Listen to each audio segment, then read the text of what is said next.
असंभव है। तुम दोनों हमारे लिए स्वयं को संकट में डाल रहे हो। तुम दोनों को यहाँ कोई देख लेगा तो क्या होगा, सोचा है? कोई नहीं देखेगा ज्योत्सना। वहाँ द्वार के पास दोनों प्रहरी उस धुएं के कारण अचेतन हो गए हैं। जब तक वो होश में आएंगे तब तक कारागार खाली हो जाएगा। और ये रही कारागार की चाबी। तुम लोग इस प्रकार कारागार से भाग जाओगे ऐसा किसी ने सोचा भी नहीं होगा। वैसे भी इस समय सब वध भूमि वाली घटना को लेकर आश्चर्य में है। तुम दोनों की तरफ इतना ध्यान नहीं देंगे।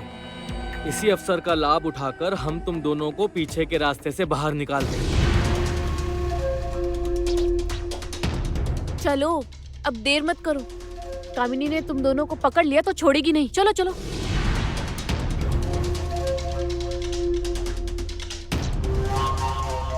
क्या हुआ? नहीं तारा, हम भागेंगे नहीं। अर्थात तुम दोनों की बुद्धि भ्रष्ट तो नहीं हो गई है? आज वधभूमि में तुम लोगों ने मेरी माँ की हालत देखी थी ना। वो अब भी किस प्रकार अंधों की तरह विश्वास करती है कि मैंने कोई अपराध नहीं किया है। मैं अपनी माँ का विश्वास नहीं तोड़ सकता। हम यहाँ से नहीं भागेंगे। यहाँ से भाग गए तो प्रमाणित हो जाएगा कि हम अपराधी हैं। हम नहीं भागेंगे। ये क्या कह रहे हो तुम लोग? तो फिर आगे क्या करोगे? यहाँ प्रतीक्षा करोगे कि कब कामिनी आकर? नहीं सोमेश्वर, हम स्वयं को निर्दोष प्रमाणित करने के लिए कोई दूसरा उपाय ढूंढकर निकालेंगे। उसके लिए तुम दोनों की सहायता चाहिए होगी। इन शत्रुओं के बीच मात्र तुम दोनों ही हमारे मित्र हो, इसीलिए कम से कम तुम हमें गलत मत समझो।